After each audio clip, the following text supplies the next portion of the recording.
من يهده الله فلا مضل له ومن يضلله فلا هادي له ونشهد أن لا إله إلا الله وحده لا شريك له ونشهد أن محمدا عبده ورسوله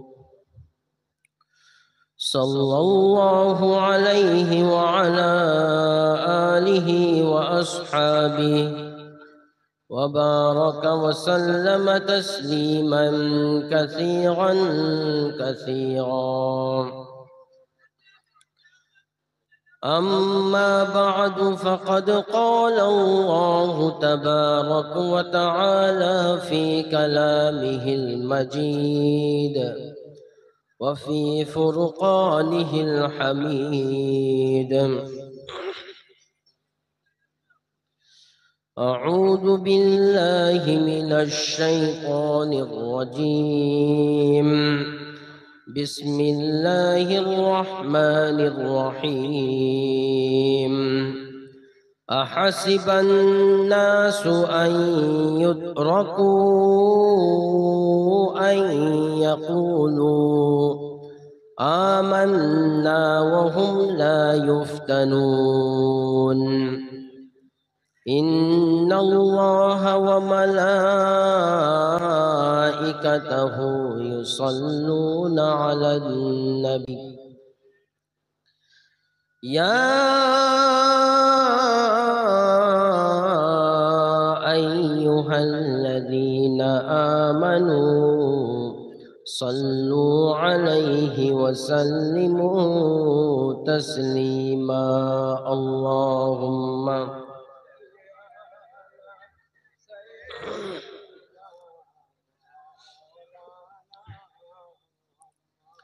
وعلى آل سيدنا مولانا محمد।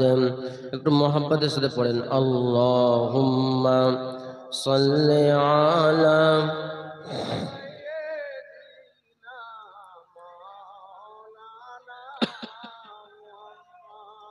وعلى آل سيدنا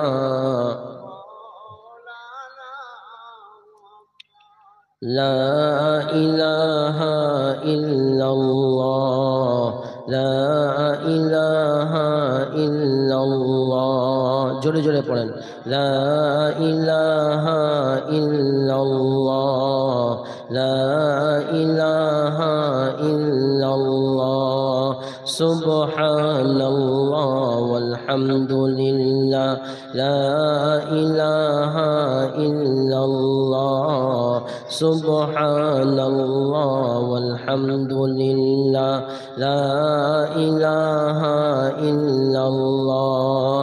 আল্লাহ নামের জিকির করবে যারা আল্লাহর কাছে প্রিয় তারা। আল্লাহ নামের জিকির করবে যারা আল্লাহর কাছে প্রিয় তারা। আল্লাহর কাছে প্রিয় যারা জান্নাতে প্রবেশ করবে তারা।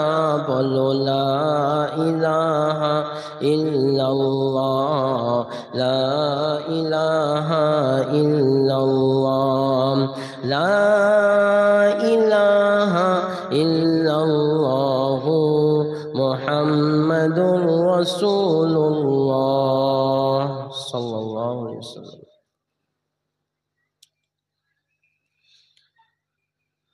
মুআজ্জাজ মুহতারাম সম্মানিত উলামা ইকরাম, বিশেষ আমন্ত্রিত সম্মানিত মেহমানান ইকরাম, সম্মানিত মুরব্বিয়ান ইকরাম, আমার ভালোবাসার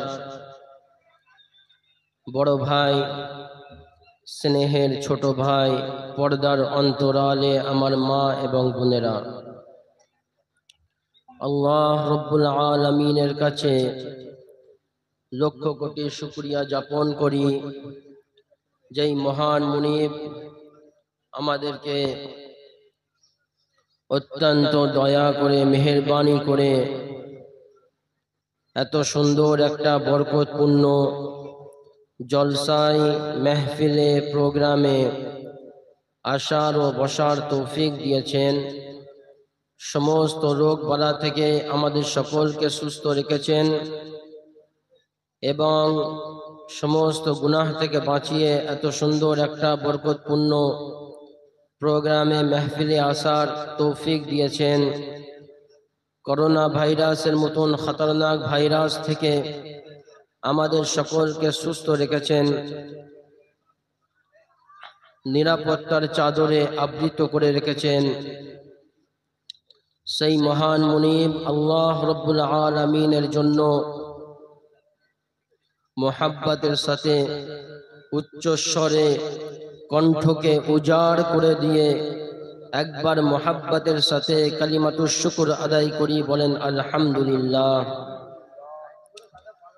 তারপরে দরুদ ও সালাম হোক বিশ্বনবী সাইয়্যিদুল মুরসালিন, ইমামুনা কুদওয়াতুনা হাবিবুনা তবিবুনা সানাদুনা উসওয়াতুনা তবিব কুলুবিনা মুহাম্মাদুর রাসূলুল্লাহ সাল্লাল্লাহু আলাইহি ওয়াসাল্লামের উপর এবং সাহাবায়ে কেরাম ও শুহাদায়ে ইজামের আ'লা ইল্লিয়িন আল্লাহর কাছে কামনা করছি, পড়েন আমিন।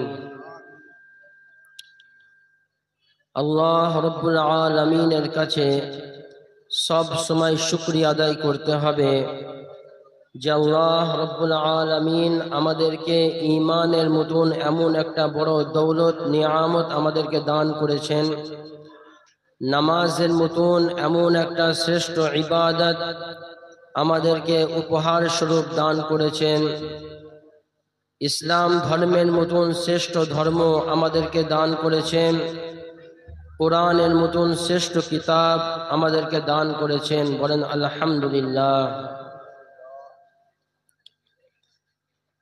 আল্লাহর তৌফিক ছাড়া কিছুই হয় না। আজকে আল্লাহ রব্বুল আলামিন আমাদেরকে তৌফিক দিয়েছেন বলেই আমরা এত সুন্দর একটা বরকতপূর্ণ জলসায় আসার সুযোগ পেয়েছি, ঠিক কি না?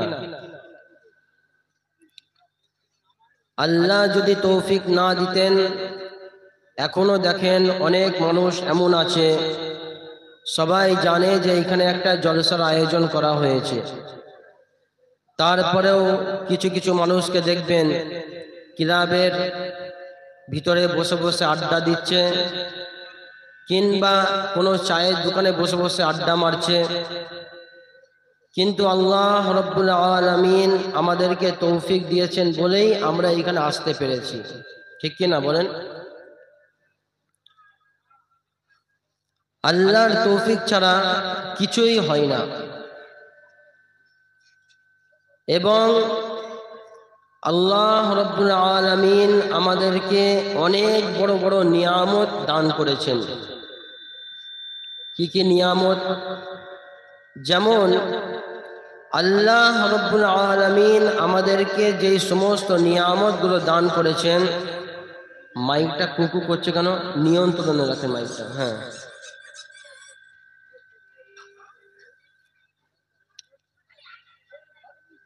অসংখ্য নিয়ামত আল্লাহ আমাদেরকে দান করেছেন। যেমন দেখেন, হাত আল্লাহ দিয়েছেন, পা দিয়েছেন, চোখ দিয়েছেন। এই হাত, পা, চোখ, শরীর, এগুলো এত বড় নিয়ামত, এত বড় নিয়ামত। একটু চিন্তা করেন, এই হাত, পা, চোখ যখন থাকে তখন আমরা এর কদর করতে পারি না, কদর করি না। এইটা যে কত বড় নিয়ামত, সেই নিয়ামতের শুকরিয়া আদায় আমরা করতে পারি না। যখন হাতে কোনো ক্ষতি হয়ে যায়, খুঁত এসে যায়, একটা হাত কেটে গেল কিংবা বগলে একটা ফোঁড়া হয়ে গেল, তখন আমরা বুঝতে পারি যে হাতটা কত বড় নিয়ামত। কথা বলেন না, কথা বলেন না, চুপ করে বসে। হাতটা কত বড় নিয়ামত তখনই আমরা বুঝতে পারি। এই যে পা আল্লাহ আমাদেরকে দিয়েছেন, পা দেন নাই? কথা বলেন না কেন? পা আছে তো আপনাদের নাকি? হ্যাঁ, নাকি কারোর পা নাই? পা আছে তো, তাহলে কথা বলছেন না কেন? আল্লাহ জি আমাদেরকে এই পা দিয়েছেন, পা। এই পা যখন থাকে সহি সালামত, তখন আমরা এই পায়ের কদর করতে পারি না, পায়ের কদর করতে পারি না। এইটা যে কত বড় নিয়ামত, এই নিয়ামতের শুকরিয়া আদায় আমরা করি না। যখন এই পায়ে কোনো ক্ষতি হয়ে যায়, কোনো দুর্ঘটনার চক্করে পড়ে আপনার একটা পা নষ্ট হয়ে গেল, কাটতে হলো, কাটতে পুরো কেটে বাদ দিয়ে দিল, তখনই আমরা বুঝতে পারি যে এই পা কত বড় নিয়ামত। আলহামদুলিল্লাহ পড়ে। এই যে চোখ আল্লাহ আমাদেরকে দিয়েছেন, চোখ দেন নাই? চোখ, চোখ দিয়েছেন তো? কার কার চোখ আছে হাত তুলেন। সবার চোখ আছে, আলহামদুলিল্লাহ। এই যে আল্লাহ আমাদেরকে চোখ দিয়েছেন, চোখ, এই চোখটা যে কত বড় নিয়ামত, এইটা যখন থাকে তখন আমরা এর কদর করতে পারি না। কিন্তু চোখটা যখন অন্ধ হয়ে যায়, চোখটা যখন নষ্ট হয়ে যায়, নষ্ট হয়ে যাবার পরে আমরা বুঝতে পারি যে চোখটা কত বড় নিয়ামত। এক সময় চোখ দ্বারা আমরা পুরো আলোয় আলোকিত দেখেছি, সবকিছু আলো, কিন্তু চোখটা যখন নষ্ট হয়ে যায় তখন সব অন্ধকার, পুরো দুনিয়া অন্ধকার। শেখ সাদি রহমতুল্লাহি আলাইহি নাম শুনেছেন? শেখ সাদি রহমতুল্লাহি আলাইহি বিখ্যাত একজন, তিনি রাজ দরবারের কবি ছিলেন। কে ছিলেন? রাজ দরবারের কবি। ভালো করে শুনেন, মনোযোগ দিয়ে শুনবেন, কোনো গল্প গুজব হবে না, কোরআন এবং হাদিস নিয়ে কথা বলবো ইনশাআল্লাহ। তিনি ছিলেন রাজ দরবারের কবি। রাজ দরবার থেকে তিনাকে একটা চিঠি পাঠানো হলো যে আগামীকাল আমাদের রাজ দরবারে অনেক বড় বড় নেতা মন্ত্রীরা আসবে, আপনাকে আমাদের এইখানে কবিতা বলতে হবে। রাজ দরবারের কবিদের কাজ কি? কবিতা বলা, কবিতা বলতে হবে। তো হযরত শেখ সাদি রহমতুল্লাহি আলাইহি, যিনি এমন একজন বিখ্যাত মানুষ, যিনারা উলামা ইকরাম, তিনারা বুঝতে পারবেন, সবচাইতে কঠিন কঠিন দুটো কিতাব লিখেছেন, গুলিস্তা আর বোস্তা। মাদ্রাসায় যারা পড়াশোনা করে, মৌলানা পড়ে, তারা এই বিষয়টা জানবে। তিনি লিখেছিলেন গুলিস্তা আর বোস্তা। এই বইটা পড়তে গেলে দাঁত ভেঙে যায় মানুষের, এত কঠিন কিতাব। তো শেখ সাদি রহমতুল্লাহি আলাইহি এবার রাজ দরবারে যাবেন পরের দিন সকালে। ভালো করে বুঝতে পারছেন কথাটা? সবাই বুঝতে পারছেন তো? রাজ দরবারে যাবেন, যাবার আগে তিনি পাঞ্জাবি পরেছেন, শেরওয়ানি পরেছেন, পায়জামা পরেছেন, টুপি পরেছেন, সব পরেছেন, কিন্তু পায়ে জুতো নাই। পায়ে কি নাই? জুতো নাই। তিনি আল্লাহর সাথে একটু অভিমান করলেন। কি করলেন? অভিমান করলেন যে আল্লাহ, তুমি আমাকে সব দিলে, জুতোটা দিলে না। কি বললেন? যে আল্লাহ, তুমি আমাকে সব দিলে কিন্তু জুতোটা দিলে না। এইভাবে আল্লাহর সাথে একটা অভিমান করলেন। এইটা হচ্ছে ভালোবাসার অভিমান। কি অভিমান? ভালোবাসার অভিমান। আমাদের মতন অভিমান নয়, বেকা টেরা হয়ে অভিমান করি আমরা, ওই ওই অভিমান নয়। এটা হচ্ছে আল্লাহর সাথে প্রেমের অভিমান। আল্লাহকে তিনি ভালোবাসতেন, ভালোবাসার খাতিরে আল্লাহকে বললেন যে আল্লাহ, তুমি আমাকে সব দিলে কিন্তু জুতো দিলে না। এই অভিমান নিয়ে তিনি রাজ দরবারের দিকে হাঁটতে শুরু করলেন। হাঁটতে হাঁটতে রাজ দরবারের আগে একটা মন্দির আছে, মন্দিরের কাছে তিনি দাঁড়ালেন। দেখলেন একটা লোকের দুটো পাই নাই। কি নাই? দুটো পা নাই। আমি আপনাদেরকে বুঝাতে চাচ্ছি যে এই পা, হাত, চোখ, এইগুলো কত বড় নিয়ামত, আমি আপনাদেরকে বুঝাতে চাচ্ছি। দেখলেন যে একটা লোকের পাই নাই, রাস্তার এক কিনারা থেকে আরেক কিনারায় আসছে গড়িয়ে গড়িয়ে। কি করে? শুয়ে আছে, গড়িয়ে গড়িয়ে গড়িয়ে গড়িয়ে এক জায়গা থেকে আরেক জায়গায় তিনি যাচ্ছেন। এমন সময় শেখ সাদি রহমতুল্লাহি আলাইহি তিনি বললেন যে ভাই তুমি এটা কি করছো? তখন সেই লোকটা বললেন যে ভাই আমার তো পা নাই, যার কারণে আমি এক জায়গা থেকে আরেক জায়গায় গড়িয়ে গড়িয়ে যাচ্ছি। তোমার কি চোখ নাই? তুমি দেখতে পাচ্ছ না আমি কি করছি? তোমার চোখ নাই, আমি কি করছি তুমি দেখতে পাচ্ছ না? তখন শেখ সাদি রহমতুল্লাহি আলাইহি সঙ্গে সঙ্গে সেজদায় পড়ে গেলেন। কোথায় পড়ে গেলেন? সেজদায় পড়ে গেলেন। সেজদায় পড়ে গিয়ে রব্বুল আলামিনের শুকরিয়া আদায় করলেন। কি বললেন? যে আল্লাহ, একটু আগে আমি তোমার উপর অভিমান করেছিলাম, তুমি আমাকে ক্ষমা করে দাও আল্লাহ। এই দুনিয়াতে এমনও মানুষ আছে যার পাই নাই, কমসে কম তুমি তো আমাকে পাটা তো দিয়েছো, আলহামদুলিল্লাহ। তো এই সমস্ত নিয়ামতের শুকরিয়া আদায় করতে হবে তো নাকি? সবাই চিৎকার করে বলেন আলহামদুলিল্লাহ, আরো চিৎকার করে বলেন আলহামদুলিল্লাহ, আলহামদুলিল্লাহ। আমার সাথে সবাই পড়েন রব্বানা লাকাল হামদু। সবাই পড়েন হামদান কাসীরান তাইয়্যিবান মুবারাকান ফীহি। সবাই বলেন মুবারাকান ফীহি। ইয়া রব্বি লাকাল হামদু লিল ঈমান, লাকাল হামদু বিল কুরআন, লাকাল হামদু বিল ইসলাম। চিৎকার করে বলেন প্রশংসা করলাম কার? সবখানে প্রশংসা করি কার খুশির জন্য? আল্লাহর খুশির জন্য আমাদের প্রশংসা করতে হবে। আমরা যা কাজ করব আল্লাহর জন্য করব। কার জন্য? আল্লাহর জন্য করব। আল্লাহ রাব্বুল আলামিন আমাদেরকে সবচাইতে বড় নিয়ামত যেটা দিয়েছেন সেটা হচ্ছে ঈমান। সবচেয়ে বড় নিয়ামতের নাম কি? চিৎকার করে বলেন ঈমান। সবাই শুনতে পাচ্ছেন তো? সবাই শুনতে পাচ্ছেন? আমাদের সবচেয়ে বড় নিয়ামতের নাম কি? ঈমান। ঈমান যদি থাকে সব থাকবে, ঈমান যদি না থাকে সব শেষ হয়ে যাবে। আমল যদি পাকা থাকে ঈমান পাকা থাকবে, আমল যদি পাকা না থাকে ঈমান দুর্বল হয়ে যাবে। ঠিক কিনা বলেন? ঈমান দুর্বল হয়ে যাবে। সেই জন্য আগে আমাদের ঈমানটাকে ঠিক রাখতে হবে। ইনশাআল্লাহ পড়েন ইনশাআল্লাহ। ঈমান যদি ঠিক থাকে সব ঠিক, ঈমান যদি ঠিক থাকে সব ঠিক। রব্বুল আলামিন বলেন, মানুষ কি এটা মনে করে নাকি আহাসিবান নাসু আন ইউতরাকু আন ইয়াকুলু আমান্না ওয়া হুম লা ইফতানুন। তারা বলবে যে আমরা মুমিন, এবং তাদের পরীক্ষা না নিয়েই তাদেরকে এমনি এমনি ছেড়ে দেওয়া হবে। মানুষ কি এটা মনে করে নাকি?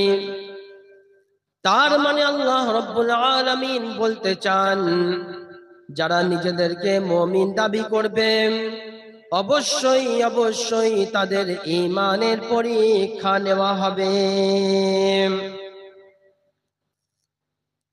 রব্বুল আলামিন কত বড় মেহেরবান, কত বড় দয়ালু আল্লাহ। তিনি আমাদের পরীক্ষা নেবেন এই কথাটাও আগে থেকেই আমাদেরকে জানিয়ে দিলেন। সাথে সাথে এই কথাটাও আল্লাহ জানিয়ে দিলেন বান্দা কোন কোন বিষয়ে পরীক্ষা নেওয়া হবে, এই কথাটাও আল্লাহ রাব্বুল আলামিন আমাদেরকে জানিয়ে দিলেন। যারা স্কুল কলেজে পড়ে ছাত্র এই বিষয়টা খুব ভালো করে জানবে, বুঝবে। যখন পরীক্ষার সময় সমাগত হয়, পরীক্ষার সময় যখন আসে, ওই স্কুলের যেই শিক্ষক যেই বিষয়ে পারদর্শী, ওই শিক্ষকের কাছে ছাত্ররা গিয়ে বলে যে স্যার, এই বইয়ের মধ্যে হাজার হাজারটা প্রশ্ন আছে, প্রত্যেকটা প্রশ্ন আয়ত্তে আনা আমাদের পক্ষে সম্ভব নয়। এমন কিছু প্রশ্ন বলে দেন যেই প্রশ্নটা পরীক্ষায় আসতে পারে, আসার সম্ভাবনা আছে। বিজ্ঞ অভিজ্ঞ শিক্ষক কিছু প্রশ্ন দেখিয়ে দিয়ে বলেন, এই প্রশ্নগুলো তোমরা আয়ত্তে আনো, এই প্রশ্নগুলো তোমরা মুখস্থ করো, বুঝো। আশা করা যায় তোমাদের এই প্রশ্নগুলোর মধ্য থেকে এই প্রশ্ন আসতে পারে। তেমনি আল্লাহ রাব্বুল আলামিন আমাদেরকে জানিয়ে দিলেন যে বান্দা তোমাদের পরীক্ষা হবে, যাতে করে আমরা প্রস্তুতি নিতে পারি। সাথে সাথে আল্লাহ রাব্বুল আলামিন আমাদেরকে জানিয়ে দিলেন যে কোন কোন বিষয়ে পরীক্ষা নেওয়া হবে। শুধু পাস না, গোল্ডেন A+ আমরা পেতে পারি। রব্বুল আলামিন বলেন, ওয়ালা নাবলুওয়ান্নাকুম বিশাইইম মিনাল খাউফ ওয়াল জু' ওয়া নাকসিম মিনাল আমওয়ালি ওয়াল আনফুসি ওয়াস সামারাত। রব্বুল আলামিন বলেন, ওয়ালা নাবলুওয়ান্নাকুম, ও আমার বান্দারা, ও আমার মুমিন বান্দারা, অবশ্যই অবশ্যই তোমাদের ঈমানের পরীক্ষা নেওয়া হবে। কোন কোন বিষয়ে পরীক্ষা নেওয়া হবে সেই কথাটাও আল্লাহ রাব্বুল আলামিন আমাদেরকে জানিয়ে দিলেন। বিশাইইম মিনাল খাউফ, ভয় ভীতির মাধ্যমে মুমিনদের ঈমানের পরীক্ষা নেওয়া হবে। ওয়াল জু', ক্ষুধা অভাব দারিদ্রতার মাধ্যমে মুমিনদের ঈমানের পরীক্ষা নেওয়া হবে। ওয়া নাকসিম মিনাল আমওয়াল, মাল সম্পদের ক্ষতির মাধ্যমে মুমিনদের ঈমানের পরীক্ষা নেওয়া হবে। ওয়াল আনফুস, জান প্রাণের ক্ষতির মাধ্যমে মুমিনদের ঈমানের পরীক্ষা নেওয়া হবে। ওয়াস সামারাত, ফল ফসলের ক্ষতির মাধ্যমে মুমিনদের ঈমানের পরীক্ষা নেওয়া হবে। এখানে আল্লাহ রাব্বুল আলামিন 5টা বিষয়ের কথা বললেন। ভয় ভীতির মাধ্যমে, ক্ষুধা অভাবের মাধ্যমে, মাল সম্পদের ক্ষতির মাধ্যমে, জান প্রাণের ক্ষতির মাধ্যমে, ফল ফসলের ক্ষতির মাধ্যমে মুমিনদের ঈমানের পরীক্ষা নেওয়া হবে। আমার ভাইরা, বুঝতে পারছেন কথা? 5টা বিষয়ের মাধ্যমে মুমিনদের ঈমানের পরীক্ষা নেওয়া হবে। যারা নিজেদেরকে সত্যিকারের মুমিন দাবি করে, সত্যিকারের মুমিন দাবি করে, তাদের জীবনে এই পাঁচটা বিপদ আসবেই। আর যদি 5টা বিপদ নাও বা আসে, যে ব্যক্তি নিজেকে সত্যিকারের মুমিন দাবি করবে, অবশ্যই অবশ্যই একটা বিপদের সম্মুখীন হওয়া লাগবেই লাগবে, কোনো সন্দেহ নাই। রব্বুল আলামিন প্রথমেই জানিয়ে দিলেন বিশাইইম মিনাল খাউফ। পাখাটা বন্ধ করে দেন, খুব ঠান্ডা লাগছে আর শরীরটা খারাপ। মাইকম্যান কই? পাখাটা বন্ধ করে দেন, ঠান্ডা লাগছে, আমার শরীরটা এমনি খারাপ তো, ঠান্ডা লেগেছে, পাখাটা বন্ধ করে দেন। হ্যাঁ, রব্বুল আলামিন প্রথমেই আমাদেরকে জানিয়ে দিলেন বিশাইইম মিনাল খাউফ, ভয় ভীতির মাধ্যমে মুমিনদের ঈমানের পরীক্ষা নেওয়া হবে।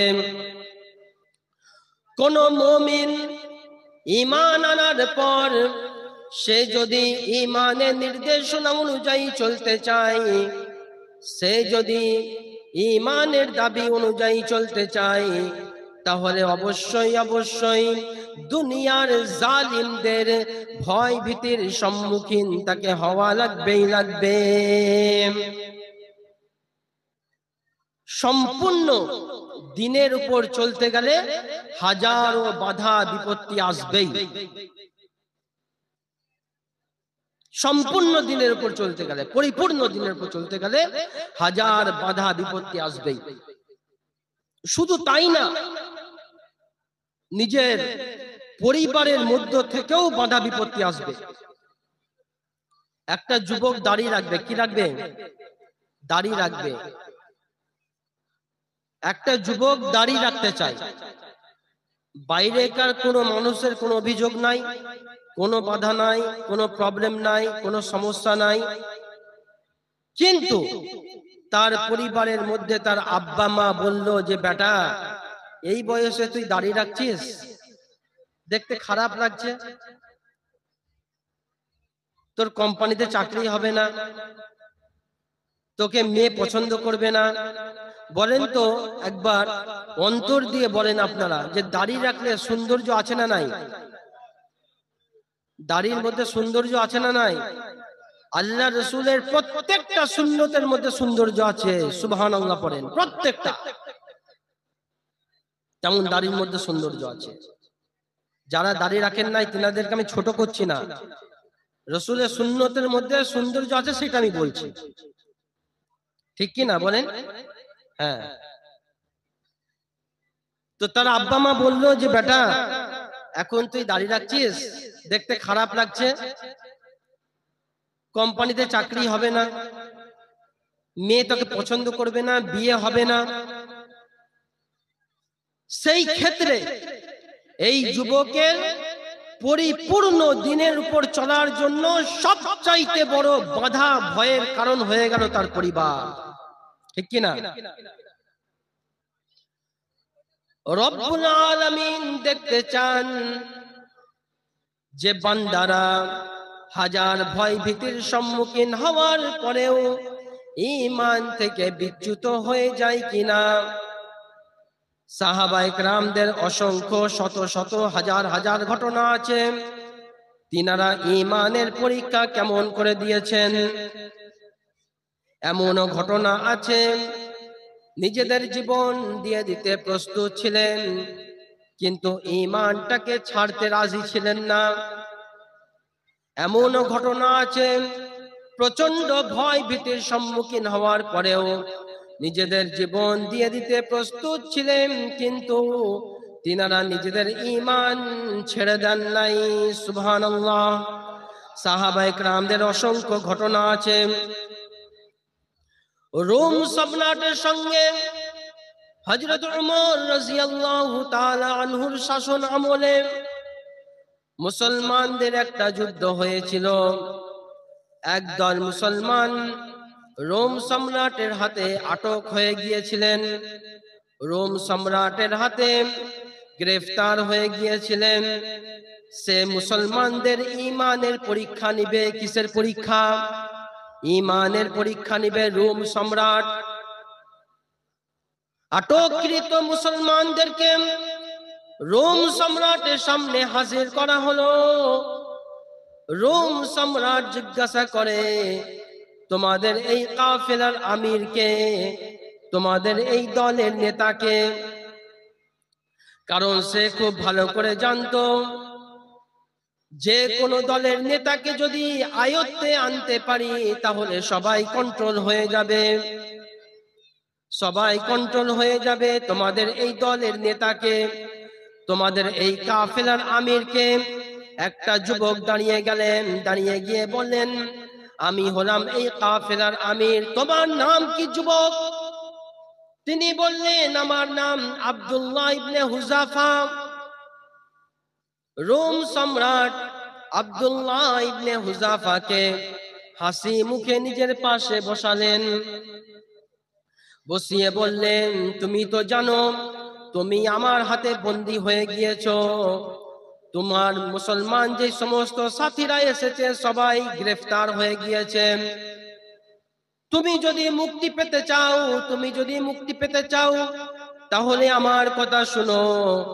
তুমি যদি মুসলমানিত্ব ত্যাগ করে খ্রিস্ট ধর্ম গ্রহণ করে নাও, কথা দিলাম, কথা দিলাম, তোমাকে এবং তোমার যারা সাথী বন্দী আছে সবাইকে মুক্ত করে দেব, সবাইকে মুক্ত করে দেব। আমার কথা বুঝে আসছে তো? বাংলাতেই বলছি, সবার বুঝে আসছে? হাত তুলেন তো দেখি, কার কার বুঝে আসছে? হাত তুলেন। হ্যাঁ, আলহামদুলিল্লাহ, মাশাআল্লাহ।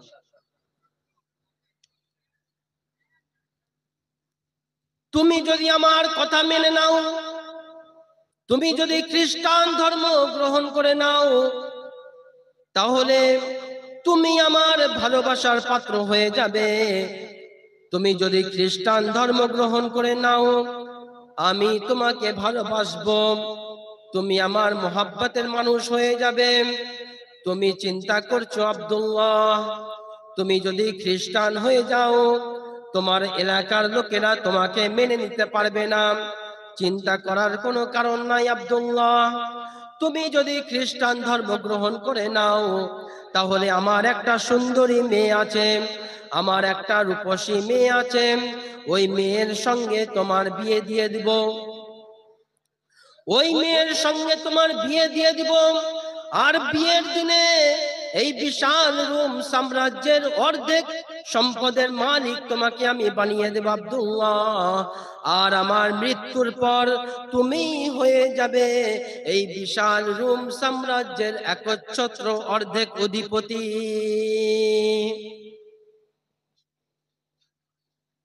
তুমি হয়ে যাবে বিশাল রোম সাম্রাজ্যের একচ্ছত্র অর্ধেক অধিপতি। লোভ দিচ্ছে, লোভ কি দিচ্ছে? লোভ দিচ্ছে। মাছ ধরার জন্য আমরা কি ফেলি? টোপ ফেলি না? তেমন ইমানটাকে কিনতে চাচ্ছে। কি? কাকে কাকে? ইমানটাকে রোম সম্রাট কিনতে চাচ্ছে। তৎকালীন সময়ের সবচাইতে বড় পরাশক্তি, সবচাইতে বড় সুপার পাওয়ার রোম ছিল। যেমন বর্তমান সময়ে সবচাইতে বড় পরাশক্তিকে রাশিয়া আর আমেরিকা সবচেয়ে বড় সুপার পাওয়ার। তৎকালীন সময়ের সবচাইতে বড় পরাশক্তি, সবচাইতে বড় সুপার পাওয়ার ছিল পারস্য আর রোম। বিশাল রোম সাম্রাজ্য, বিশাল। এই ভারতীয় উপমহাদেশের চাইতে বড় এই বিশাল রোম সাম্রাজ্যের লোভ দেখানোর পরেও আব্দুল্লাহ ইবনে হুযাফার ঈমানকে তারা কিনতে পারে নাই। আল্লাহু আকবার। কিনতে পারে না।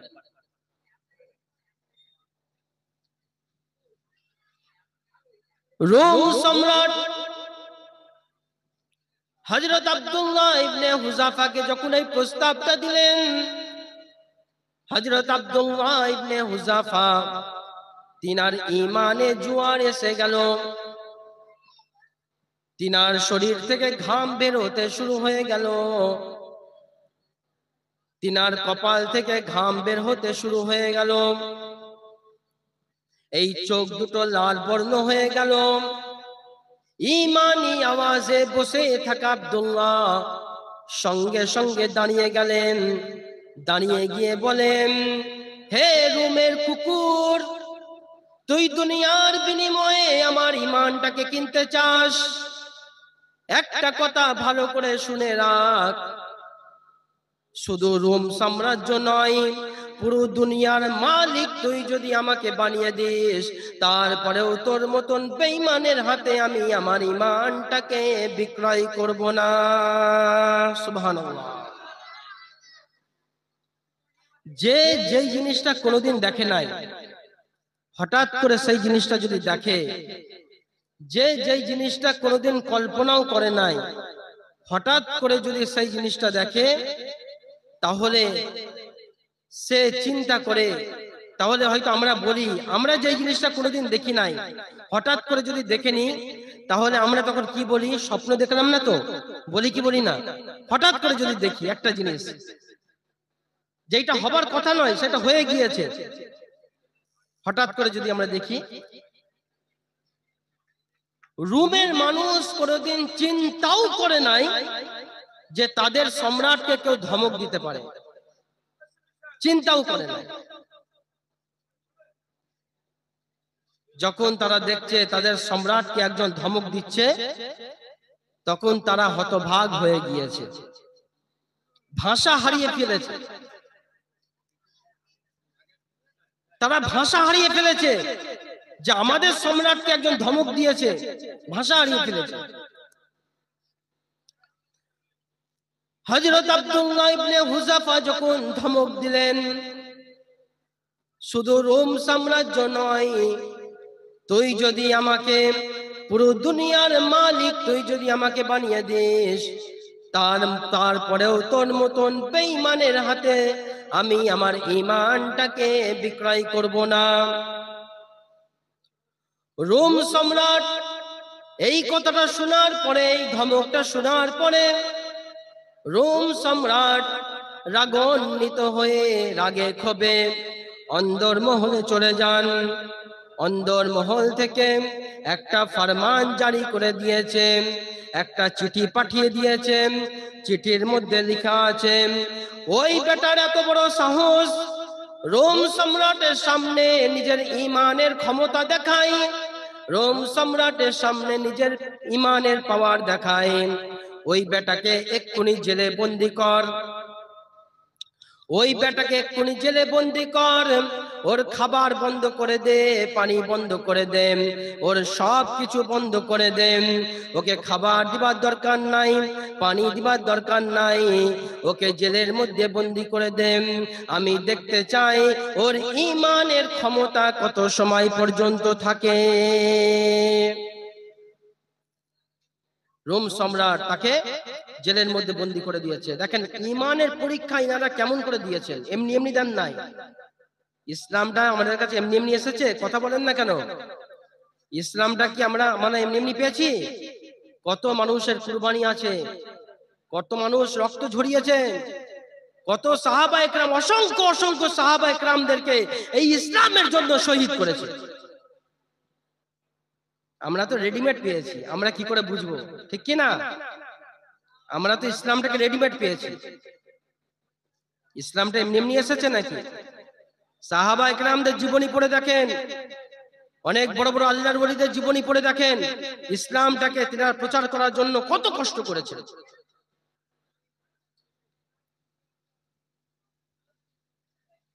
তিনাকে জেলের মধ্যে বন্দি করে দেওয়া হলো এবং একটা ডাক্তারকে নিযুক্ত করে দেওয়া হলো। ডাক্তারকে বলে দিয়েছে যে ডাক্তার, তুমি আব্দুল্লাহর খোঁজ খবর রাখবে, যখন দেখবে মরণের অবস্থায় হয়ে যাবে, মরার অবস্থায় চলে আসবে, তখন তুমি আমাকে খবর দিবে। 1 সপ্তাহ পর্যন্ত আব্দুল্লাহ ইবনে হুযাফাকে জেলে বন্দি করে দিয়েছে, খাবারও দেয় নাই, পানিও দেয় নাই। 1 সপ্তাহ পর ডাক্তার জেলের বাইরে থেকে দেখছে যে আব্দুল্লাহ ইবনে হুযাফা শুয়ে আছে, কিন্তু অনেক দূর থেকে বুঝতে পারছিলেন না আব্দুল্লাহ মরে গিয়েছে নাকি বেঁচে আছে। দরজাটা খুলে ডাক্তার ভিতরে গিয়ে দেখছে আব্দুল্লাহর অবস্থা খুব খারাপ। দৌড় মেরে বাদশার কাছে গেল, বাদশাকে বলল, বাদশাহ নামদার, আব্দুল্লাহর অবস্থা খুব খারাপ, আব্দুল্লাহর অবস্থা খুব খারাপ, এই মুহূর্তে যদি ওকে খানা পানি না দেওয়া হয়, যে কোনো মুহূর্তে বড় থেকে বড় বিপদ হয়ে যেতে পারে। বাদশাহ বললেন, ঠিক আছে, ওর খাবারের ব্যবস্থা করো, পানির ব্যবস্থা করো। খাবারের মধ্যে দাও শুকরের গোশত, আর পানির মধ্যে দাও মদ মিশানো পানি। হারাম খাবার, হারাম, নিঃসন্দেহে হারাম। খাবারের মধ্যে রাখো শুকরের গোশত, পানির মধ্যে রাখো মদ মিশানো পানি, তাকে হারাম খাইয়ে দাও। বাদশা ছিলেন আহলে কিতাব, খুব ভালো করে সে জানতো এতদিন খাবার পানির অভাবে আব্দুল্লাহর শারীরিক দুর্বলতা এসে গিয়েছে, আর যদি তাকে হারাম খাইয়ে দেওয়া হয় তাহলে তার ঈমানেও দুর্বলতা এসে যাবে। ঠিক কি না? দুনিয়ার জমিনে সমাজের বুকে কিছু হারামখোর আছে, হারামখোর। হারামখোরটা একটু গালি গালি মনে হয়, কিন্তু আসলে কি এটা গালি? গালি নয়। যারা হারাম খায় তাদেরকে হারামখোর বলা হয়, যারা সুদ খায় তাদেরকে সুদখোর বলা হয়, যারা ঘুষ খায় তাদেরকে ঘুষখোর বলা হয়, বলা হয় না? যারা হারাম খায় তাদের কি বলা হয়? হারামখোর। দেখবেন দুনিয়ার জমিনে যখন আল্লাহ রসুলের বিরুদ্ধে যখন কথা হয়, আল্লাহ রসুলকে নিয়ে যখন ঠাট্টা করা হয়, আল্লাহ রসুলের বিরুদ্ধে যখন ব্যঙ্গ করে, কোরআনের বিরুদ্ধে যখন আন্দোলন করে, তখন দেখবেন এই হারামখোর মানুষদের মধ্যে একটা মানুষকে আপনি প্রতিবাদ করতে দেখবেন না। বরং তারা কি করে জানেন? মসজিদের ইমাম যদি হক কথাগুলো বলে, কোরআন এবং হাদিসের দলিল দিয়ে যদি কথা বলে, আর ওই হারামখোর মানুষদের মধ্যে যদি কেউ মসজিদের দায়িত্বের মধ্যে থাকে, দেখবেন মসজিদের ইমামের হক কথাতে ওই হারামখোররা সবচাইতে প্রথম বাধা দেয়। কথা বলেন না কেন?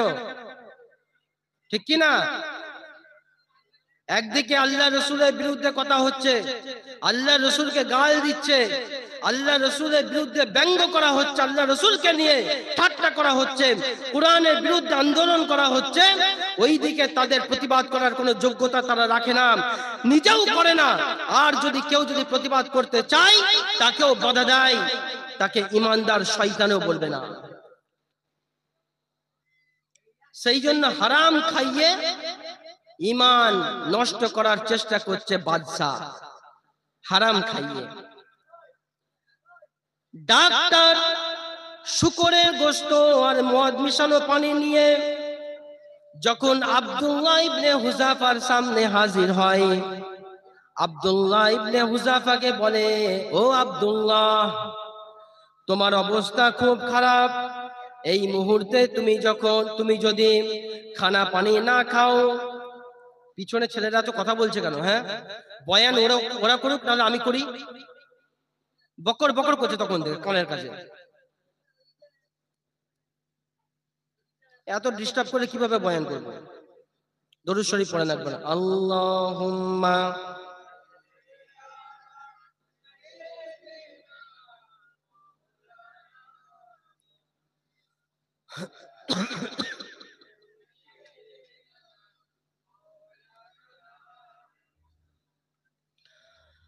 ডাক্তার যখন শুকরের গোশত আর মদ মিশানো পানি নিয়ে হযরত আব্দুল্লাহ ইবনে হুযাফার সামনে হাজির হয়, আব্দুল্লাহ ইবনে হুযাফাকে বলে, ও আব্দুল্লাহ, তোমার অবস্থা খুব খারাপ। এই মুহূর্তে তুমি যদি খানা পানি না খাও, যে কোনো সময় তোমার বড় বিপদ হয়ে যেতে পারে আব্দুল্লাহ। কিন্তু ভালো করে শুনে রাখো, তোমার খাবারের মধ্যে রাখা হয়েছে শুকরের গোশত, পানির মধ্যে রাখা হয়েছে মদ মিশানো পানি। আব্দুল্লাহ হারাম খাবারের কথা যখন বলেছে, এতক্ষণ পর্যন্ত আব্দুল্লাহর শরীরে কোনো শক্তি নাই, আব্দুল্লাহর শরীরে কোনো শক্তি নাই, কথা বলার কোনো শক্তি নাই, দাঁড়ানোর কোনো শক্তি ছিল না। যেমনই হারাম খাবারের কথা বলেছেন, সঙ্গে সঙ্গে ঈমানের তিনার জোয়ার এসে গিয়েছে। সুবহানাল্লাহ। ঈমানি আওয়াজে তিনি চিৎকার করে উচ্চ স্বরে বলে, ও ডাক্তার, তুই তোর বাচ্চাকে গিয়ে বল আব্দুল্লাহর জান চলে যাবে, কিন্তু এই হারাম খাবার আব্দুল্লাহ নিজের ঠোঁটে ঠেকাবে না। ডাক্তার সঙ্গে সঙ্গে দৌড় মেরেছেন, দৌড় দিয়ে বলে, ও বাদশাহ, ব্যাপারটা বুঝলাম না। এতক্ষণ পর্যন্ত আব্দুল্লাহর শরীরে কোনো শক্তি নাই, সে কথা বলার কোনো ক্ষমতা রাখতো না। হঠাৎ করে দেখছি ঈমানি আওয়াজে কথা বলতে শুরু করে দিয়েছে। ব্যাপারটা বুঝলাম না। বলছে, ওই হারাম খাবার তোর বাদশাকে খাওয়া, ওই হারাম খাবার তোর বাদশাকে খাওয়া। এমন সময় বাদশা স্টেপ বাই স্টেপ আব্দুল্লাহর উপরে কঠোর হয়। কত কঠিন পরীক্ষা তিনারা দিয়েছিলেন, আপনি ভাবেন কত কঠিন পরীক্ষা। আমরা তো এক বেলা খেতে না পেলে যার লাফালাফি করি আমরা, ঠিক কি না? বাবা, দিনে 5 বার খাই, তা ওরা পেট ভরে। আমাদের খাবার দেখে তো আর যত কম বলবো তত ভালো। আলহামদুলিল্লাহ পড়েন, হ্যাঁ আলহামদুলিল্লাহ পড়বেন। আমরা 5 বার খাই, তারপর আমাদের পেট ভরে না, কারণ আমরা তো খাবার সময় বিসমিল্লাহ পড়ি না, ঠিক কি না? স্টেপ বাই স্টেপ হযরত আব্দুল্লাহ ইবনে হুযাফার উপর বাদশা আরো কঠোর হয়। সর্বপ্রথম লোভ দেখানো হয়েছে, কাজ হয় নাই। তারপরে সম্পদের লোভ দেখানো হয়েছে, কাজ হয় নাই। তারপরে নারীর লোভ দেখানো হয়েছে, কাজ হয় নাই। তারপরে হারাম খাইয়ে ঈমান নষ্ট করার চেষ্টা করেছে, কাজ হয় নাই, ঠিক কিনা বলেন? এরপরে বাদশা রাগান্বিত হয়ে বলে, আগামীকাল সকালে একটা ডেকচির মধ্যে তেল গরম করবে। আমি দেখতে চাই আব্দুল্লাহর ঈমানের শক্তি কতটুকু, আমি দেখতে চাই। একটা ডেকচির মধ্যে তেল গরম করো তোমরা। ঈমানি পরীক্ষাতে সফল তিনারা হলেন, ঈমানি পরীক্ষাতে সফল তিনারা হলেন, পরীক্ষায় সফল হয়ে রবকে খুশি করলেন।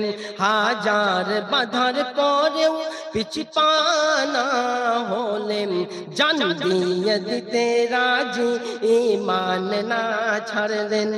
সুবহানাল্লাহ। ঈমান বড় দৌলত, ঈমান মোর সম্পদ, ঈমান থাকিলে আখিরাত হবে আবাদ। ঈমানের কারণে কষ্ট সহ্য করলেন, আমল পাকা করে জীবন গড়িলেন। ঠিক কিনা? ঈমানের কারণে কষ্ট সহ্য করলেন, আমল পাকা করে জীবন গড়িলেন।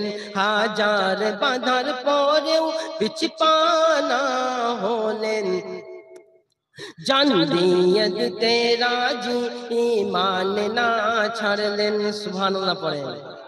জান দিয়ে দিতে প্রস্তুত ছিলেন কিন্তু ঈমান ছাড়েন নাই। পরের দিন সকালবেলা বাদশার আদেশে ডেকচির মধ্যে তেল গরম করা হয়েছে। বাদশা আদেশ করেছেন ওই আব্দুল্লাহকে আমার সামনে হাজির করা হোক। হযরত আব্দুল্লাহ শরীরের দুর্বলতার কারণে নিজের পায়ে হাঁটতে পারছিলেন না। দুজন লোকের কাঁধে ভর করে বাদশার সামনে হাজির করা হলো। বাদশা বলে যে আব্দুল্লাহ, এখনো তোমার সময় আছে। আব্দুল্লাহ, তুমি আমার কথা মানো, আমার কথা যদি শোনো, খ্রিস্টান ধর্ম যদি গ্রহণ করো তাহলে তোমাকে মুক্ত করে দেব। আর যদি তুমি আমার কথা না শুনো তাহলে তোমার ঠিকানা হবে এই তেলের মধ্যে। হযরত আব্দুল্লাহ ইবনে হুযাফা ঈমানী আওয়াজে বললেন, ও বাদশা, ভালো করে শুনে রাখ, আমি আমার জীবন দিয়ে দিতে প্রস্তুত আছি, কিন্তু আমি আমার ঈমানটাকে ছাড়তে রাজি না। সুবহানাল্লাহ। ছাড়তে রাজি না। বাদশা আদেশ করল। অনেক বেশি রাগান্বিত হয়ে বাদশা বলল, কায়েদখানা থেকে একটা মুসলমান কয়েদিকে আমার সামনে হাজির করা হোক। বাদশার আদেশে জেলখানা থেকে একটা মুসলমান কয়েদিকে হাজির করা হলো। মুসলমান কয়েদিকে নিয়ে এসে বাদশাহ ওই তেলের মধ্যে নিক্ষেপ করে দেয়। নিক্ষেপ হবার সাথে সাথে তীরের মধ্যে পড়ার সাথে সাথে হাড় এবং গোশতগুলো আলাদা হয়ে যায়। সঙ্গে সঙ্গে শাহাদাতের পানি তিনি পান করেন, শহীদ হয়ে যান। এই দৃশ্যটা দেখার পরে হযরত আব্দুল্লাহ তিনি ভয় পান নাই, বরং তিনার ঈমানের পাওয়ার আরো বেড়ে গিয়েছে। কোন জায়গায় কিছু ভয়ের কোনো কারণ হলে আমরা ভয় খেয়ে যাই। যদি আমার হয়, একজন মানুষকে যদি জিন ধরে আমরা ভয় খেয়ে যাই না? এই কথা বলেন না কেন? কিন্তু আব্দুল্লাহ ইবনে হুযাফা তিনার সামনে একজন মুসলমান কয়েদিকে নিয়ে আসা হলো। সেই মুসলমান ভাইটাকে তেলের মধ্যে ছেড়ে দেওয়া হলো। সঙ্গে সঙ্গে হাড় থেকে মাংস পুরো আলাদা হয়ে গিয়ে গলে গিয়েছে, শহীদ হয়ে গেলেন। এই দৃশ্যটা দেখার পরে হযরত আব্দুল্লাহ ভয় পান নাই, বরং তিনার ঈমানের পাওয়ার আরো বেড়ে গিয়েছে। আল্লাহু আকবার।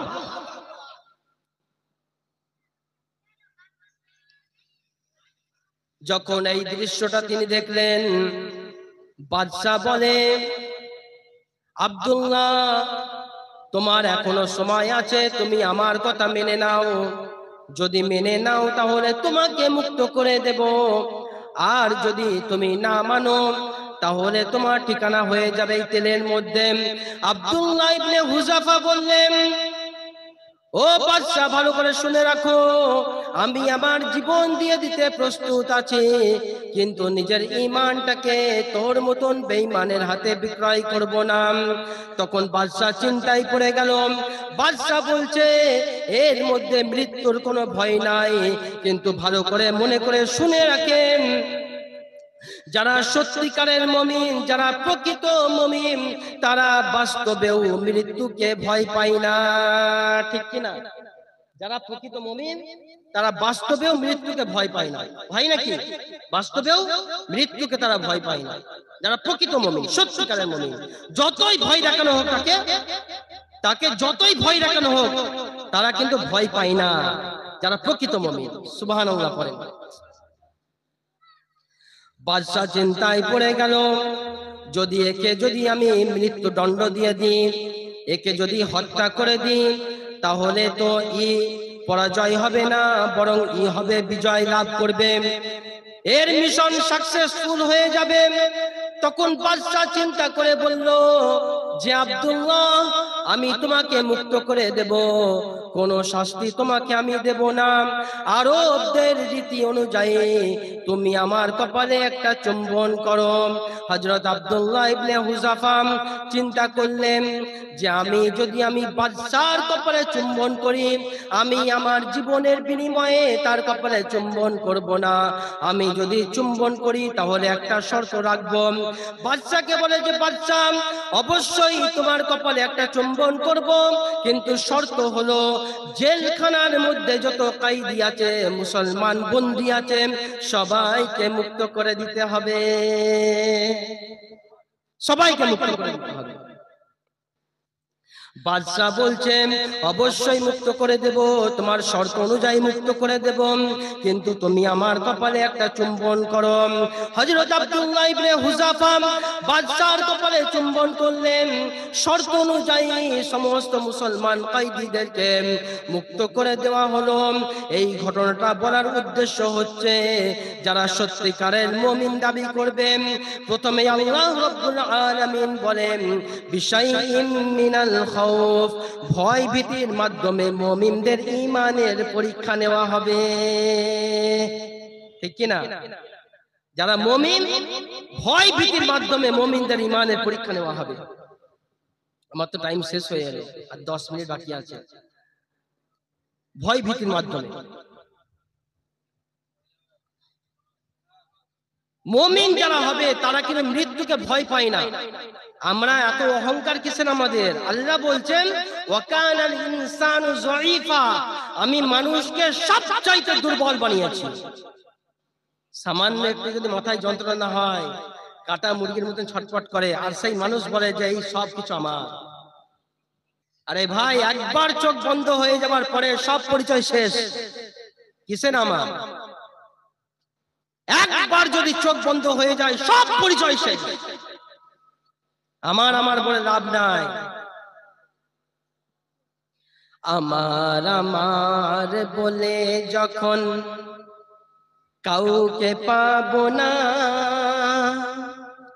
সেদিন আমার শূন্য হিয়ায় তুমি থেকো সান্তনা। আমার বলে যখন কাউকে পাবো না, সেদিন আমার শূন্য হিয়ায় তুমি থেকো সান্তনা। আমার যখন ফুরাবে দিন, আমার যখন ফুরাবে দিন, আসবে গহীন রাতি, থেকো প্রভু এ জীবনে হয়ে চিরসাথী। আসবে যখন রাতি, ঠিক কিনা বলেন? সেইখানে কেউ কারো সাথী হবে না, কেউ কারো বাতি হবে না। আমাদের একটাই সাথী, একটাই বাতি, আপনার আমল। যেমন আমল করবেন তেমন কবরে থাকবেন, ঠিক কিনা বলেন? যেমন আমল করবেন তেমন কবরে থাকবেন। তাহলে আমার ভাইরা, এক নম্বরে আল্লাহ রাব্বুল আলামিন বলেন বিশাইইন মিনাল খাউফ, ভয় ভীতির মাধ্যমে মুমিনদের ঈমানের পরীক্ষা নেওয়া হবে। 2 নম্বরে আল্লাহ বললেন ওয়াল জু', ক্ষুধা, অভাব, দারিদ্রতার মাধ্যমে মুমিনদের ঈমানের পরীক্ষা নেওয়া হবে। আমরা ভাবি কি, আমরা এই কথাটা চিন্তা করি, যাদেরকে আল্লাহ বেশি সম্পদ দিয়েছে তাদেরকে আল্লাহ বেশি ভালোবাসে, আর আমাদেরকে সম্পদ দেয় নাই, আল্লাহ আমাদেরকে ভালোবাসে নাই। বিষয়টা কি এমনি নাকি? যাদেরকে সম্পদ দিয়েছেন আমরা মনে করি তাদেরকে অনেক বড় নিয়ামত দিয়েছে, কিন্তু একটা কথা মাথায় রাখবেন, যাদেরকে আল্লাহ সম্পদ দিয়েছে নিয়ামত তো বটেই, আবার সম্পদ পরীক্ষাও বটে। আর যাদেরকে সম্পদ দেন নাই, যাদেরকে অভাবে রেখেছে, এইটাও আল্লাহর পক্ষ থেকে পরীক্ষাও বটে। আল্লাহ বড় লোকদেরকে, মালদারদেরকে দেখতে চান। আমি ওদেরকে এত টাকা সম্পদ দিয়েছি, তারা কার রাস্তায় খরচ করছে? আল্লাহর রাস্তায় খরচ করছে নাকি মানুষের রাস্তায় খরচ করছে? আল্লাহর রাস্তায় খরচ করছে নাকি শয়তানের রাস্তায় খরচ করছে? আর যাদেরকে টাকা দেয় নাই তাদেরও পরীক্ষা চলছে। আল্লাহ দেখতে চান তাদের অভাবের সময় তারা কাকে স্মরণ করছে? আল্লাহকে স্মরণ করছে নাকি মানুষকে স্মরণ করছে? কাকে স্মরণ করছে আল্লাহ দেখতে চান। কারুনের নাম শুনেছেন? কারুন দুনিয়ার সবচাইতে বড় সম্পদশালী একজন বেঈমান নাফরমান ছিল দুনিয়ার জমিনে। কারুনের এত সম্পদ আল্লাহ দিয়েছিলেন, ইন্না কারুনা কানা মিন কওমি মূসা ফাবাগা আলাইহিম। কারুনের এত সম্পদ আল্লাহ দিয়েছিলেন, তার সম্পদের যে খাজানা ছিল সেই খাজানার চাবি বহন করার জন্য 100টা উট বহন করত। আল্লাহু আকবার! কত সম্পদ আল্লাহ তাকে দিয়েছিলেন। কারুনের বন্ধুরা বলতো, কারুনের গরিব বন্ধুরা বলতো যে আল্লাহ কারুনকে অনেক ভালোবাসে, যার কারণে কারুনকে অনেক সম্পদ দিয়েছে। আল্লাহ আমাদেরকে ভালোবাসেন নাই, তাই আল্লাহ আমাদেরকে সম্পদ দেন নাই, কারুনের বন্ধুরা বলতো। হযরত মূসা আলাইহিস সালাম কারুনকে বললেন যে কারুন, তুমি যেই তোমার কাছে যে সম্পদটা আছে, এই সম্পদটা আসলে কিন্তু তুমি মালিক নও। এই সম্পদের মালিক এক আল্লাহ। কে? আল্লাহ। কারুনকে বলছে যে কারুন, তুমি তোমার সম্পদের যাকাত দাও, আল্লাহর রাস্তায় খরচ করো। তখন কারুন বলল যে আমি আমার সম্পদ কাউকে দেব না, আল্লাহর রাস্তায় খরচও করব না, আমি আল্লাহর কথা মানি না। আল্লাহর সাথে নাফরমানি সে করেছিল। তখন হযরত মূসা আলাইহিস সালামের উপর একটা মিথ্যা অপবাদ দেওয়ার জন্য, তোহমাত, কালো দাগ লাগাবার জন্য একটা নোংরা চরিত্রহীন একটা বাজারে মেয়ের ওসিলা ধরেছে। ওই মেয়ের মাধ্যমে মূসা আলাইহিস সালামের চরিত্রের উপর দাগ লাগাবার চেষ্টা করছে সে। হযরত মূসা আলাইহিস সালাম বিখ্যাত একজন নবী রাসূল ছিলেন, ঠিক কি না বলেন? তিনার চরিত্রতে দাগ লাগাবার জন্য একটা নোংরা মেয়েকে ভাড়া করেছে কারুন। এই কথাটা আল্লাহ সহ্য করলেন না। আল্লাহ রাব্বুল আলামিন তার সম্পদ সহ কারুনকে ওই জমিনে ধসিয়ে দিয়েছেন। ওই যে কারুন 4000-5000 বছর আগে ওই যে কারুন জমিনের ভিতরে ধসছে, কিয়ামত পর্যন্ত ধসবে, তখন কারুনের গরিব বন্ধুরা বলছে যে আল্লাহ, তুমি তো কারুনকে ভালোবাসো না, তাই তাকে ধ্বংস করে দিয়েছো। আসলে কিন্তু তুমি আমাদেরকে ভালোবাসো। আর যদি তুমি আমাদেরকে সম্পদ দিতে, তাহলে আমরা তোমার অবাধ্য হয়ে যেতাম, নাফরমান হয়ে যেতাম। কারুনের যেই পরিণতি হয়েছে, আমাদেরও সেই পরিণতি হতে পারতো। আলহামদুলিল্লাহ, তুমি আমাদের গরিব বানিয়েছো, আসলে কিন্তু তুমি আমাদেরকে ভালোবাসো। সুবহানাল্লাহ। তাহলে এই আয়াত থেকে আমরা বুঝলাম ওয়াল জু', আল্লাহ ক্ষুধা, অভাবের মাধ্যমে মুমিনদের ঈমানের পরীক্ষা নেন। কার পরীক্ষা? মুমিনদের ঈমানের পরীক্ষা নেন। 3 নম্বর হচ্ছে ওয়ানাকসিম মিনাল আমওয়াল, মাল সম্পদের ক্ষতির মাধ্যমে মুমিনদের ঈমানের পরীক্ষা নেওয়া হবে। মাল সম্পদের ক্ষতি কেমন করে দেখেন? একজন বিশাল দোকান তৈরি করলো, দোকানের মধ্যে লক্ষ লক্ষ মাল সে উঠালো, মাল সে কিনলো, হঠাৎ করে আগুন লেগে সমস্ত মাল পুড়ে ছাই হয়ে গেল। আল্লাহ রাব্বুল আলামিন দেখতে চান আমার ওই বান্দার উপর যেই বিপদটা এসেছে, ওই বিপদের মাঝেও বান্দা কাকে স্মরণ করে? আমাকে স্মরণ করে নাকি মানুষকে স্মরণ করে? মাল সম্পদের ক্ষতির মাধ্যমে মুমিনদের ঈমানের পরীক্ষা নেওয়া হবে। তারপরে আল্লাহ বলেন ওয়াল আনফুস, জান প্রাণের ক্ষতির মাধ্যমে মুমিনদের ঈমানের পরীক্ষা নেবেন। আল্লাহ আমাকে অসুস্থ করে দিলেন, আপনাদেরকে অসুস্থ করে দিলেন, আল্লাহ আপনার পরিবারকে অসুস্থ করে দিলেন। আল্লাহ রাব্বুল আলামিন দেখতে চান যে বান্দা অসুস্থতার মাঝেও কাকে বেশি স্মরণ করছে? আল্লাহকে স্মরণ করছে নাকি মানুষকে স্মরণ করছে?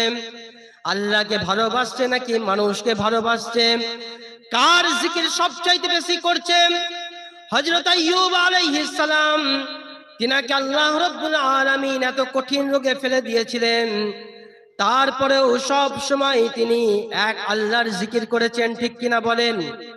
এত কঠিন পরীক্ষার মধ্যে হযরত আইয়ুব আলাইহিস সালামকে আল্লাহ ফেলে দিয়েছিলেন। যখন তিনি দেখলেন জবান দিয়ে পোকা বের হতে শুরু হয়েছে, জবানটা যখন পচনশীল হতে লাগলো, পোকা বের হতে শুরু হয়ে গেল, তখন তিনি 18 বছর পরে কাঁদতে শুরু করে দিয়েছেন। আল্লাহ বলছেন, ও আইয়ুব নবী, ও আমার নবী, তুমি কেন কান্না করো? এত বছর তো কান্না করো নাই, এত বছর তো কাঁদো নাই, এখন কেন হঠাৎ করে কান্না করো? তখন হযরত আইয়ুব আলাইহিস সালাতু ওয়াস সালাম বললেন, হে আমার মাবুদ, ও আমার আল্লাহ, এত বছর ধরে তুমি আমাকে এত কষ্ট দিয়েছো, এত বিপদের মধ্যে ফেলে দিয়েছো, পুরো শরীরটা পচে গিয়েছে, পচনশীল হয়ে গিয়েছে, পোকা বের হতে শুরু হয়ে গিয়েছে, এতদিন পর্যন্ত তোমার জিকির করেছি, কিন্তু যেই জবান দিয়ে আমি তোমার জিকির করেছি, সেই জবান যখন পচনশীল হতে লাগলো, সেই জবান দিয়ে যখন পোকা বের হতে শুরু হয়ে গেল, তখন আমি ভেঙে পড়লাম, আমি কাঁদতে শুরু করে দিলাম, আমি চিন্তায় পড়ে গেলাম, যেই জবান দিয়ে আল্লাহর জিকির করছি, এবার কোন জবান দিয়ে আল্লাহর জিকির করব? কোন জবান দিয়ে করব আল্লাহর জিকির? আমি জবান তোমার খারাপ হতে চললো। আইয়ুব আলাইহিস সালাম সবচাইতে বড়, এত বেশি আল্লাহর জিকির করেছেন, এত বেশি আল্লাহর জিকির করেছেন, বিপদে পড়লে আল্লাহর জিকির। আমাদের প্রিয় নবী হযরত মুহাম্মদ সাল্লাল্লাহু আলাইহি ওয়াসাল্লাম বিপদে পড়লেই সিজদায় পড়ে যেতেন, কষ্ট পেলেই সিজদায় পড়ে যেতেন, সিজদার মাধ্যমে আল্লাহর কাছে চাইতেন। নামাজ এমন একটা ইবাদত, আল্লাহর জিকির এমন একটা ইবাদত, এই ইবাদত কোনো প্রকার মাফ নাই। দাঁড়িয়ে পারছেন না, বসে বসে পড়েন, বসে পারছেন না, শুয়ে শুয়ে ইশারার সাথে পড়েন, কিন্তু পড়েন। রব্বুল আলামিন বলেন, ইন্নাস সালাতা তানহা আনিল ফাহশাই ওয়াল মুনকার। নামাজ এমন একটা ইবাদত যে নামাজ প্রত্যেকটা মানুষকে অশ্লীল কাজ থেকে, খারাপ কাজ থেকে, গুনার কাজ থেকে নামাজ বাঁচায়। নামাজ হেফাজত করে মানুষকে। আপনি বিপদে পড়েছেন, নামাজ পড়েন, নামাজের মাধ্যমে আল্লাহর কাছে চান। আল্লাহ রাসূল এক একটা সেজদা এমন ভাবে দিতেন, আম্মা জান আয়েশা মাঝে মাঝে চিন্তা করতেন যে আল্লাহ রাসূল দুনিয়া থেকে চলে যান নাই তো, মাঝে মাঝে এই চিমটি কেটে দেখতেন, চিমটি কেটে। আর আমাদের নামাজ কি নামাজ মাঝে মাঝে বুঝে না বাবা। 1 মিনিটে 4 রাকাত শেষ হয়ে যায় আমাদের। কথা বলেন না কেন? হ্যাঁ, ভুল বলছি? কথা বলছেন না কেন? মনে হচ্ছে সব 1 মিনিটে 4 রাকাত পড়ে, ওই জন্য কেউ কথা বলছে না ভয়ে। নামাজ এমন ভাবে পড়তে হবে, কদ আফলাহাল মুমিনুন, সফল কাম সেই সমস্ত মুমিন, আল্লাযীনা হুম ফি সালাতিহিম খাশিউন, যে ব্যক্তি নামাজকে খুশুর সাথে আদায় করে। আল্লাহু আকবার। খুশুর সাথে মানে ধীর স্থির ভাবে আস্তে আস্তে নামাজকে আদায় করে, সেই হচ্ছে সবচাইতে সফল কাম মুমিন, সেই হচ্ছে সফল মুমিন। আমাদের নামাজটা আল্লাহর হয় নাকি মানুষের হয় সেইটাও তো বুঝি না আমরা। আমরা নিজেদেরকে নামাজি বলার জন্য আমরা নামাজ পড়ি। মুনাফিকি নামাজ পড়ে লাভ নাই। একমাত্র প্রকৃত সত্যিকারের মুমিনদের মতো নামাজ পড়তে হবে, ঠিক কিনা বলেন? ঠিক কিনা? প্রকৃত মুমিনের মতো নামাজ পড়তে হবে, ধীরে স্থির ভাবে আস্তে আস্তে আস্তে আস্তে নামাজ পড়তে হবে। এমন ভাবে সূরা পড়তে হবে, আলহামদুলিল্লাহি রাব্বিল আলামিন আর রহমানির রহিম মালিকি ইয়াউমিদ্দিন ইয়্যাকা না'বুদু ওয়া ইয়্যাকা নাস্তাঈন ইহদিনাস সিরাতাল মুস্তাকিম সিরাতাল লাযীনা আন'আমতা আলাইহিম গায়রিল মাগদুবি আলাইহিম ওয়ালাদ-দাল্লিন। ধীরে ধীরে ধীরে ধীরে আমাদের নামাজ আলহামদুলিল্লাহি রাব্বিল আলামিন শেষ হয়ে গেল, নামাজও হয়ে গেল, তিনিও হয়ে গেলেন। এটা নামাজ নয়। নামাজ কেমন ভাবে পড়বো? ধীর স্থির ভাবে আস্তে আস্তে। নামাজের মাধ্যমে আল্লাহকে স্মরণ করতে হবে। কাকে? আল্লাহকে স্মরণ করবেন। বসতে উঠতে খেতে শুতে সব সময় আলহামদুলিল্লাহ পড়বেন, আল্লাহ শুকরিয়া আদায় সব সময়। আমরা অন্তরে হাত রেখে বলি যে আমরা কতজন এমন মানুষ আছি যে খেতে খেতে খাবার আগে আমরা বিসমিল্লাহ পড়ি? কজন মানুষ এমন আছে? আমরা খাবার শেষে আলহামদুলিল্লাহ পড়ি কজন আছি আমরা বলেন? আমরা কজন মানুষ এমন আছি বাথরুমে ঢোকার সময় আমরা দোয়া পড়ে ঢুকি? বাথরুম থেকে বের হবার সময় দোয়া পড়ি কজন আছে? হ্যাঁ, ঢুকতে পারলে খালি করলেই হবে। ট্যাঙ্কি যতক্ষণ পর্যন্ত খালি না হচ্ছে আমাদের সমস্যা। আমি কি ভুল বলছি? কথা বলেন। এইটাই আমরা নিজেদেরকে এইটাই মুমিন দাবি করছি। সেই জন্য নামাজ কার জন্য পড়তে হবে? কার জন্য? চিৎকার করে বলেন, কার জন্য? আল্লাহর জন্য পড়বো ইনশাআল্লাহ। পড়েন ইনশাআল্লাহ। আল্লাহ রাব্বুল আলামিন বলেন, ওয়ালানাবলুওয়ান্নাকুম, অবশ্যই অবশ্যই তোমাদের পরীক্ষা নেওয়া হবে। কোন কোন বিষয়ে পরীক্ষা নেওয়া হবে? বিশাইইম মিনাল খাউফ, ভয় ভীতির মাধ্যমে মুমিনদের ঈমানের পরীক্ষা নেওয়া হবে। ওয়াল জু', ক্ষুধা অভাব দারিদ্রতার মাধ্যমে মুমিনদের ঈমানের পরীক্ষা নেওয়া হবে। ওয়া নাকসিম মিনাল আমওয়াল, মাল সম্পদের ক্ষতির মাধ্যমে মুমিনদের ঈমানের পরীক্ষা নেওয়া হবে। ওয়াল আনফুস, জান প্রাণের ক্ষতির মাধ্যমে মুমিনদের ঈমানের পরীক্ষা নেওয়া হবে।